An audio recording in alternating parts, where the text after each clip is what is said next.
All right, so we had a little glitch, so we were into this podcast and it wasn't recording video for you guys, so we're running it back. But Run it back. yeah, welcome. How are you boys feeling? How you boys doing today? Feeling all right. I just woke up from that, that Sunday nap. Sunday nap gonna hit every time. Every time. Every Had time. the itis. Had the itis. I feel the same. I can't speak. That's funny. Yeah, we do record these podcasts on Sunday night usually, and like Sunday mornings are always busy because we have church in the morning. Then we usually go out to eat afterwards. So like we're always exhausted. Come Sunday afternoon, we eat pretty good, take our naps, then we wake up and record the pod. So that's a little bit about our routine. But with that said, Well, hold up, John. You got a lot of compliments on that shirt today. Word. Yeah. I got this shirt when I was thrifting, and that's on a different YouTube video. Go ahead. That channel. I'm about to say, go ahead and plug the audience. That channel is The Saint Show, all one word. YouTube doesn't allow it to show up whenever there's spaces, so it's The Saint Show, no spaces. yeah, and guys, I do recommend checking out his vlogs. They're very fun, very interactive. We laugh every single time. John's killing it with the editing style. He has like a very unique sense of humor, so I think you guys could appreciate all the little jokes and stuff he even throws in with editing. It's pretty crazy. Hey, Jordan, kick us off, man. All right, so it is officially back to school season. I know one of my friends, she's been texting. I know what he wanted me to say, guys, and I messed up again. It's funny, the first time I messed up, and the second time I messed up again. But welcome back to I Found a Friend podcast, where you're no. No, that's crazy. He had two opportunities to get this right. He messed it up both times. I know the intro. We'll get you right next week, bro. Guys, welcome to the I Found a Friend podcast, where we're your hosts, helping you navigate life journeys. It's your host, Eric Diggs. Jordan Diggs. John Diggs. All right, let's get right to it.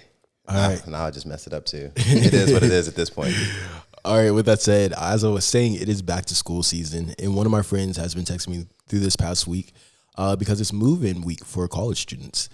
She's a RA, so she's been helping like the freshmen move in. She's just been telling me all the chaotic journey of that going on. But with that said, we are all recent college graduate, and I know John and I we were hanging out after church today, and someone who's going to be a college freshman came up to us, and she was like, "What is your advice for incoming freshmen? What is your college advice?" So since we've all been to college, we all have experience, we all have advice, and we just want to share that with you. So with that said, can you guys share where you went to college and a little bit about your college? Yeah, I'll start us off. So I went to Cornell University, which is an Ivy League school. It's in upstate New York. There I was a finance major and I also played football. Cornell is the biggest Ivy League school. It's also one of the first colleges to open up to people of color as well and women to attend the university. So that's a fun fact about Cornell. Their motto is any people, any color, any people, any study. So it's pretty cool. Wow. Okay. I went to TSU, which is Tennessee State University, not to be confused with Texas State University, which is also another school. It's an HBCU, which means it's a historically black college or university, meaning that during the time period of segregation, when black students weren't allowed to go to PWIs, which are most of the college institutions, they created their own schools. So the demographic of HBCUs is predominantly African American, and it's located in Nashville, Tennessee. So Awesome. And I went to the College of Worcester. And I feel like I have to break this down to you guys. So it's pronounced Worcester, but it's spelled Wooster, pronounced like Worcestershire sauce. But when I'm down in the South, no one understands what I'm saying. So I just say Worcester, the College of Worcester. But it is a small private liberal arts college, and it is heavily known for research. It goes back and forth between number one school, number two school with Penn. What's the Ivy League? Princeton. Princeton. Thank you. Wow, that's actually really impressive. I was about to say Penn State, but Princeton. Oh, this is the University of Penn. It's Princeton University. Gotcha. So we go back and forth between 1 and 2 for the top research college in the United States. And the way that you see that through the College of Worcester is every senior has to write this year-long senior thesis research paper. I wrote mine and it was over 100 pages long. I had to work with an academic advisor that whole last year to write it. So it's basically like a thesis for graduate school as a senior. So everyone has to do that. That's crazy, bro. Yep. All right, so let's tell them a little bit about our college journey. Let's take them back to freshman year because I feel like freshman year for us all was a journey. We started with that college move-in day. Yeah, Because I remember you said you had a friend that came up to you guys at church or that was talking to you about move-in day. So, I mean, think about it. In high school, you're a senior at the top of the totem pole, and then you go to college, and now you're at the bottom of the totem pole. Everything's completely new. And for the first time in your life, for most people, you're on your own, away from your family, away from your parents, able to make your own decisions. And now you're trying to find your way in the world. Yeah, it's a pretty crazy experience. And especially if you go out of state for college. I know Eric and I went out of state for college. So you're literally being transported outside of your bubble, especially if you don't go to college with anyone you know. And that happened to be my case and your case too. We didn't go to college with anyone we knew, and it was out of state. So it is really a huge time of adjustment. I remember driving up to Worcester with my dad. And, well, he was driving. He always liked to say I was driving. Yeah, he was driving me. And I just remember we were driving into campus, and all I saw were cornfield and Amish people. And that's because Worcester is located in the middle of nowhere, Ohio. That's why I like to tell people. They're like, where is Worcester located? Like, middle of nowhere, Ohio. So I saw cornfield, Amish people, and I was like, oh, gosh, what am I getting myself into? I was really scared. That's crazy. And that's a feeling that a lot of college students feel, especially if it's your first time. You're like, what am I getting myself into? I can confirm it is in the middle of nowhere. For me, I'm a commuter or was a commuter. And for those of you who don't know, there's two types of students. There are those that live on campus and those that live off and commute. And so since I didn't live on campus, I wasn't in a dorm. I didn't experience college moving day. So really my first day being on campus was essentially touring the campus, and then boom, next day I'm going to my classes. So I think it's so useful that all three of us have such different college experience. Like Eric, you were a college athlete, so you have that perspective. John, you were a commuter, you have that perspective. And then, you know, I was at a liberal arts college, so I have that perspective. So we all can really give you a wide range of advice when it comes to college. So yeah, let's talk about our freshman year a little bit, because I feel like for all of us it was a little bit rough. Let's start with you, John, because I know yours was a journey. I tell people I hated my freshman year. It was probably like one of the worst time periods of my life, truthfully. I was going into college, so like we'll just start rolling into like things I learned even off rip. My initial major was architectural engineering, and the reason I chose that major was because I wanted to be an architect, but they didn't have architecture as a major, and I'm like, hey, this looks very similar. It's not similar at all. So whenever you're choosing a major, you don't have to choose a major initially going into college. You still have your whole like first 2 years to decide before you jump into a major. Now, ultimately, it didn't affect me, but the reason I'm making a big difference between that is because I didn't know what a STEM major was. I didn't know what engineering was exactly. And so basically, What does STEM mean? science, technology, engineering, math, right? Mm-hmm. Yeah. So engineers, they're more mathematical. They take like up to calculus 3, all kinds of crazy things. And I just didn't enjoy that aspect of architecture. So architecture, they'd be the ones that make the building look nice. They design the building. Architectural engineering, or making the building functional and safe. And I wasn't really feeling that aspect. I also did ROTC because I wanted to get that college experience where I would leave college or leave home for college, and I would be able to experience like having my own independence and things of that nature. However, ultimately, ROTC was not for me, and you contract years off of your life. If you don't want to go to the military and you don't know that you want to go to the military, I don't recommend jumping into ROTC or jumping into the military without doing your research and understanding where you want to be with life. And then COVID hit. So HBCU shut down for like 2 years. So in my second semester, like a month in, pretty much everything on campus got shut down and we went remote, which a lot of people did, but we took a lot longer to come back as well than most places. So that was a lot of things for my freshman year, just to give you the tip of the iceberg. Yeah. What about you, Eric? I say, first of all, like, understand that everybody's nervous. It's like everybody's first time for the most part. And so don't let that hold you back. But for me, I was a student athlete, so I was playing football. So when I came on campus, immediately I'm thrown into, the locker room with 100+ teammates from all over the country.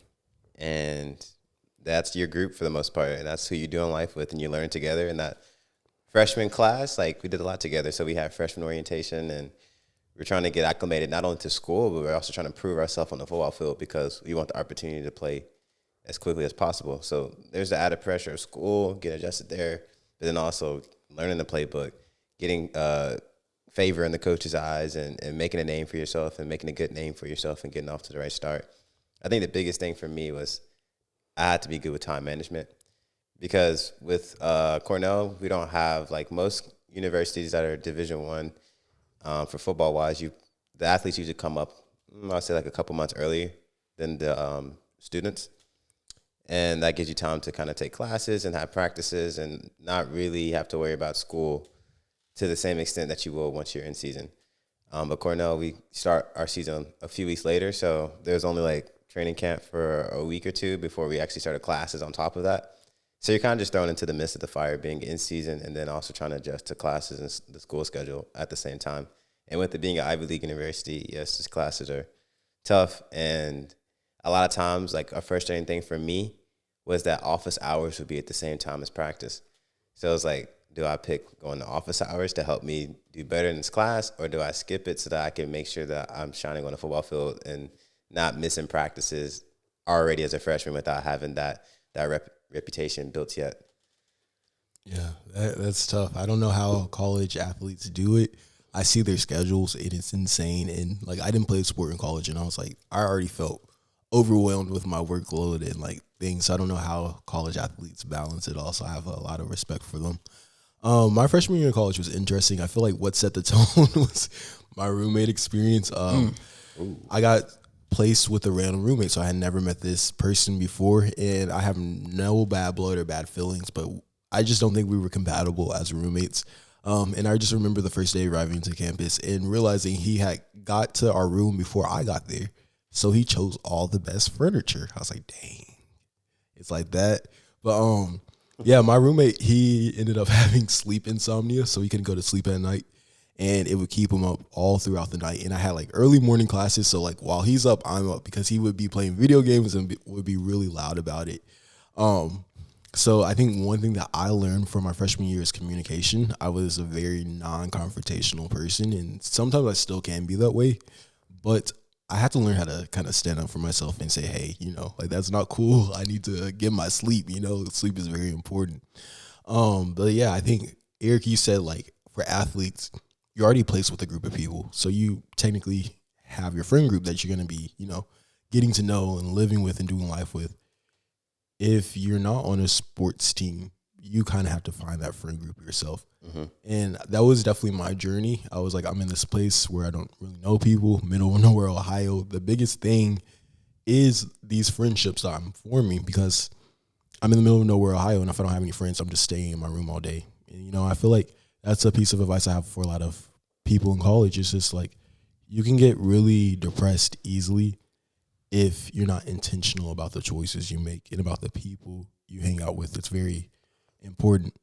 So one thing that I did was, like, I aligned what I did in college with what I was passionate about. I feel like I kind of knew what I was passionate about, but also there was things that I wanted to explore doing. Like, for Spanish, I had taken Spanish in high school, but I knew I kind of wanted to dive deeper into that realm. So my junior year in college, I ended up moving into this strictly Spanish dorm where all they did was speak Spanish the entire time. So that was really fun, and I think that was, like, probably one of the most instrumental.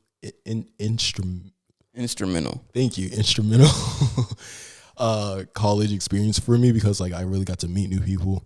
I call them my familia, and I got to learn new cultures and really cultivate that college experience for myself. So I think, like, who you meet is very important. I was just going to say, like, as a commuter, I would say that challenge of finding friends is probably amplified 100 times. Most people usually find their friends by who they live on a dorm with or who they see frequently by being on campus. Because you're not on campus the same way that people that live in dorms are on campus, it's very, very difficult to find friends. And so my recommendation for those that are commuters are go to college events, games, things of that nature, or join an organization. Joining an organization was very crucial for me. So I was part of FCA, and then I joined ENC. Now, fortunately for me, my Every Nation Church is what that branch is called, but it's also Every Nation Campus. It's like one and the same. So they have Bible studies on campus. Fortunately for me, they were connected to my local church. And so it was kind of like having a family that was at college and at church, but not everybody gets to experience that. So I would say find an organization that you are really interested in, whether it be art, whether it be something that's going to help you academically or faith related. And you can find friends that way because they have common interests, because they're interested in the things that you're interested in, and that's why they join the club. That's exactly what I was going to say. If you want to find friends, and you want to find friends that have similar passions to you, join clubs. Look for clubs. Colleges have a lot of clubs and organizations that you can be a part of. So don't be shy. Like, college is not the time to be shy. Put yourself out there. Create relationships. The biggest benefit of college is the networking aspect of it, because you never know who you're going to meet. You never know where they're going to be 10 years, 10, 15 years down the line. You never know how that network, how that relationship is going to help you out in the long run, or how you're going to help somebody else out. So develop as many friendships and connections as possible. Join clubs, have a diverse experience on campus, off campus, and enjoy yourself. That's so true, because college is like very intentional about having events and having clubs and having different ways to be involved on campus. And that's something that I took like complete advantage of. I just remember even my freshman year, they had this speed friendship event where basically you would just go to this room filled with people who wanted to meet new people, and you would talk to them for 5 minutes and then rotate, talk to them for 5 minutes and rotate. And I met one of my closest friends from there. He was like into photography, and I was into like social media, videography, all of that. So we made a connection through that. So it's just like putting yourself out there. Don't be afraid to do that. But I was an overnight host my senior year in college, so I had like a lot of incoming freshmen who used to stay with me for a night and like get to experience the college experience as a high school student. So like I have a lot of practice with like, telling people the advice that they are looking for in terms of college. So like one question I guess a lot of people would ask would be about classes. How hard are college classes, and do you actually need to go? What are your thoughts? It depends. It really does. There's some classes you don't need to go to. You can just read the textbook or look at the slides, and that's all you need to do. Well, there's other classes that you need to go to those classes every day to be attendance, because some teachers, they take attendance as a part of your grade. Some don't. But usually, how do I find out which ones to go to and which ones not to? About the first month. I'd say wait until you get to that first exam, because once you do that first exam and you see how you do and you see what it took to do well or what it took that made you not do so well, you'll know how to move forward going from there. But until then, I wouldn't just start skipping classes. Also, you can also talk to, again, friends, people who have taken those classes before. So as an athlete, there's a benefit that I'm able to pull on, juniors and seniors. Hey, how is this teacher? How is this class? What I need to do to make sure I'm ready for it? What would you recommend? What would you not recommend? If you have older friends that have been to the classes that you're going to take or thinking about taking, take advantage and ask those questions. Oh yeah, I would agree with that. And my piece of advice is like, don't skip class, because like I feel like it's just like really easy to go to class. But if you do want to skip classes, I would say don't skip the ones that are specifically related to your major, because in college you're going to take classes that don't really have anything to do with what you want to do in the future or your career. Mm-hmm. So those are classes that are a little bit more flexible. But in terms of if it's like a major specific course where you need this to graduate, and do well in whatever career field you're choosing in the future, I would say those are the important classes to just show up to, even when you're tired, because just being there, it helps you retain more information when that test comes in the future. Okay. I would align more similarly to Jordan, where don't skip classes if you don't have a reason to skip. And I need you to get this concept very, very clearly. You are paying money to go to class. Every class you skip, you're skipping out on $200, $200 or $300 per class, because you're paying for class. It's not like high school where you can just choose to go and it's by law. It's like, no, you're sending money to these professors. If you're skipping several classes, you just wasted like $1,000. If you start looking at it that way, you're like, oh shoot, probably don't want to skip class at this point. Especially if, like Eric said, your attendance is tied to your grade or it's a difficult class, because it doesn't make sense for you financially to skip class or academically for you to skip class if you're paying for it. So that's so true. You don't really realize that, but like you're paying money for these classes. So if you fail a class, guess what? Pay You again. have to retake it and And pay you have again. to pay again. And you realize that because like some of my friends had to retake classes over the summer, and those classes were like $4,000 a piece. So like, yeah, it's costly. All right, so what about? I guess this is more for Eric. Well, you can answer this too because you ate at TSU's dining hall. What is college dining like? What is college dorms like? Honestly, depends on the school you go to. Yeah, Cornell, they say they're ranked like one of the top dining one of the top dining services in the Time out, country. bro. Every college says they're top something in the country, bro. I don't Hey. like when they do that. That's what I'm saying, bro. Look, I don't know who they be giving these ratings, who they're getting these ratings from, but if a college says they're top X in the country, chances are they're probably not. Not gonna lie to Nah, you. bro, they just pay somebody to get that rating, bro. When you got money, you can do anything you want. Talking about number one college town, but like you go outside the campus and it's just a whole bunch of like old shops and a worn down store or city, whatever. no, they were like, yeah, go to downtown Worcester, and I got to downtown Worcester. I was like, where's the downtown at? It's a street. Yeah, so college dining for me, I feel like I had a good college dining experience, but like there's always people who are gonna complain, and yeah, I feel like they get lazy. Like first 2 weeks, Oh, they be going food's crazy. gonna be crazy. You're like, yes, this semester's gonna be lit. Let it get to the first month. You're like, yo, what happened to said, this "Gotcha." rotisserie chicken? You know what I love though? I love when we had like visitors on campus because then they would go crazy again to impress the visitors. But I'm like, I know what y'all doing. Right. But overall, for me personally, it wasn't terrible. There were some times they would try to do the most because Cornell, like they felt like they need to do like cultural things. But I'm like, okay, just because this is cultural doesn't mean you don't season it. Right? So it would be some weird meals like that. But overall, actually, by the time I was in my junior year, I actually stopped. I stopped going to dining hall. I started, instead of using that money that I got from financial aid for food, I just asked for it back for myself personally because a meal plan would cost like what $2,000-$3,000 for the semester, and I could get groceries for half of that or less throughout the year. So it was a lot better budget wise for me to just meal prep myself. That's one thing that you do have to start thinking about in college is like budget. You know, like do I want to cook? Do I need to buy these appliances for my room, or should I save money? Because like in college, your main focus is college. You might have a part-time job on the side, but unless you're doing college part-time. But yeah, it usually is college, so you have to figure out, okay, how am I going to make this money that I have and that I'm making stretch? But for me, in terms of dining, I think for me, dining was a socialization experience for me. Like I went to the dining hall every single day just to hang out with friends. It's a great way to meet people, great way to just talk and catch up with your friends who you haven't seen throughout the week. So from that aspect, I really did enjoy like our dining hall. And I also had the experience of living in a dorm for 4 years in a row, and I had communal bathrooms. Communal bathrooms definitely aren't it. I just remember times I'll be brushing my teeth while someone's behind me, pooping, and I'm like, all right, my mouth's open right now. Now I feel gross. I don't like this. This is uncomfortable, but I will say like you're able to like adapt to any environment. So just like embrace it, because like college is only 4 years of your life. So like it's fun to tell some of these stories for sure. Yeah. For me, I once again, commuter, I didn't have to worry as much about food because I wasn't eating breakfast, lunch, and dinner there. However, I was eating lunch there, and so I had something called commuter dollars.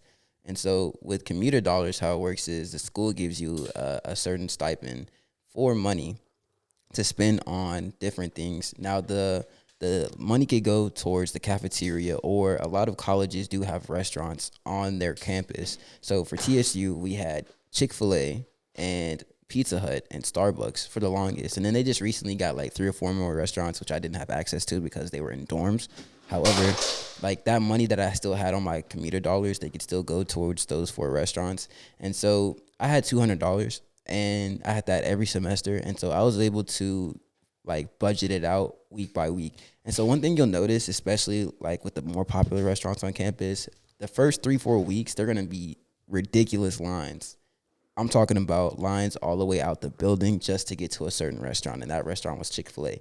So I didn't go eat for the first month or so at school. And then you notice by the end of the semester when people's funds start running low, those lines are going by stupid quick. So my friends, they say, "Oh, John, you're always eating at Chick-fil-A." It's because I had the money to do so. We had to pay for it already. The money's not given to you from the school, actually. You're paying that as part of your tuition. Yeah, so let me make get that that very correct. clear. So you're paying $200, and the school would take the money back. At first, they used to give it back to you, whatever you didn't spend at the end of the semester. They started taking that money. So it's like I had to spend that money regardless. So my favorite restaurant to go to was Chick-fil-A. And Pizza Hut, they had like the chicken Alfredo, but they never had chicken Alfredo whenever I wanted to go. They were always out. So I was usually eating a lot of Chick-fil-A.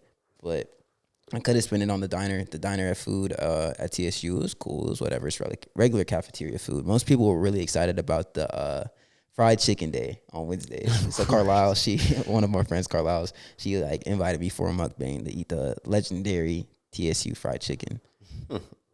Okay, so what would you guys say? I guess it's more for me and Jordan since we was in dorms or living with other people because I lived off campus sophomore year through my senior year. But college must-haves. What do you need for that dorm? What do you need for classes, supplies, materials? That's good. John can answer some college must-haves too in terms of classes. In terms of a dorm, you got to find out if your dorm has air conditioning or not, because sometimes you have a college who has older buildings, and that's what's my campus. Luckily, I stayed in the best dorms each year that I possibly could. So my dorms always had air conditioning, but my friend right now, her dorm doesn't have any air conditioning, so like a fan was a college must-have.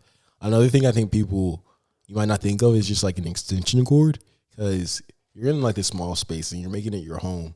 So you just have all of these appliances and stuff in there. So like those extension cords come in clutch. I actually had 2 in my room my senior year, and it was fantastic.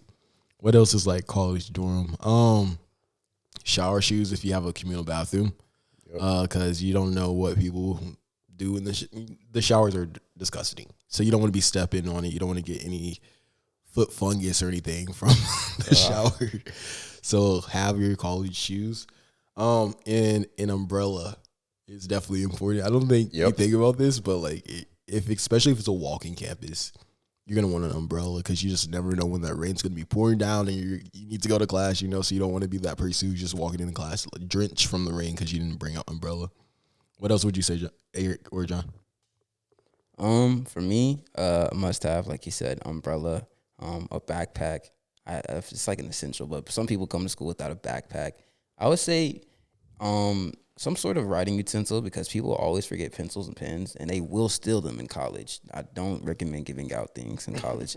So keep you know what I'm saying, a little pen pouch. I would say a laptop if you can afford it, or an iPad or something like that to take notes on. Once again, that's very valuable throughout all of college. Now, I will say, if you're not a graphic design major or some major that you need some sort of really advanced technology, do not spend 2 bands on a MacBook. You're not using all of the capabilities on the Mac that you can use. So I would recommend you getting, if you're going to go the MacBook route, get, what's it called? The Air, the smaller one. You don't need a Pro. Get the Air, or get something like a Lenovo, something way cheaper that's more affordable, because that money that you have in college is going to be way slimmer.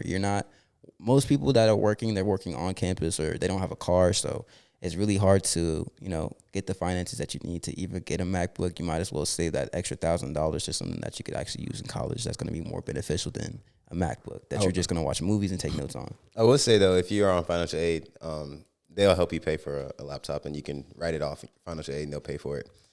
That's how I was able to get the MacBook Pro.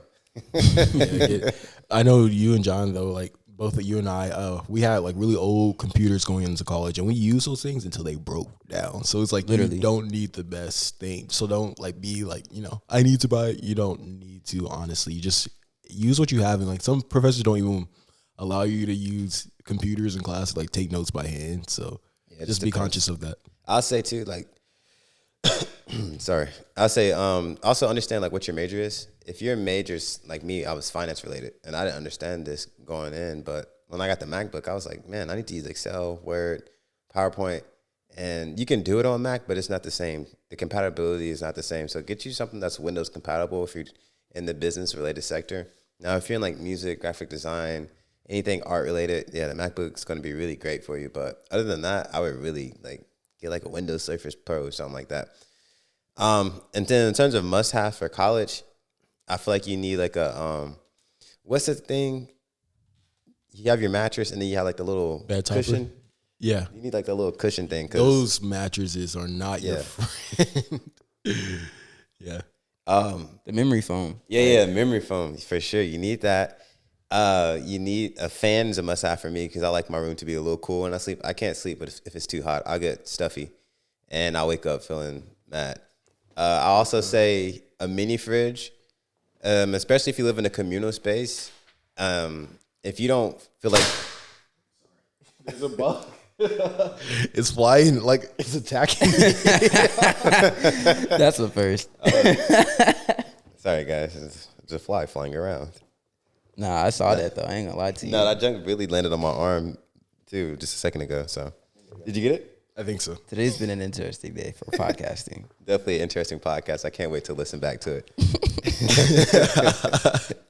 No, but a mini fridge is a good way of saying, hey, this is mine. Don't touch it without actually having to go up to somebody and say that. But for me, I didn't have a mini fridge, but until later, and it was beneficial just because it's like, sometimes people don't respect boundaries. I don't know. You have to really have those conversations. Hey, just because I put this in the fridge and we all use this fridge doesn't mean this is everybody's. There's some stuff, this is just me. And then there's some stuff, this is all of us. And you have to make that clear. A speaker, I think that's a must have. You definitely want to be able to play your own music and vibe out in college. Also, a piece of advice for people: if you're looking for your first friend group and like clubs haven't gotten started yet or anything, I would say like try to make friends with people on your dorm floor. Like, I don't know, like if you're living in a dorm, like on your dorm floor, because like those are the first people that you kind of interact with and see every day. So it's like nice to have a group of people, especially your first year, that you can go out with and like meet other people. So, yeah.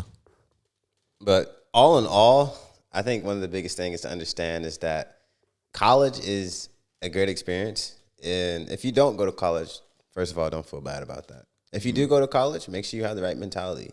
Enjoy it, network with people, get out and make the most of it. Don't just party it away and don't get anything out of it, because then you have nothing to take with you going forward. Because like John said, you are paying to go. Most of us are paying to go. So make sure that you're taking your parents' money or your money or whatever, however you're doing it, and use it wisely and make them proud. But use it as a great stepping stone. Like Eric said, we didn't really dive into this much on this episode, but who you hang around is very crucial, and you will encounter a lot of interesting experiences, positive and negative, because you're dealing with people through college. So just make sure that you're intentional on hanging around the right people and understand that if somebody does you wrong, it's going to happen. It's going to happen. It's college, so. Yeah. College is what you make of it. And with that said, thank you so much for watching I Found a Friend podcast. If you've been looking for a friend, you found one.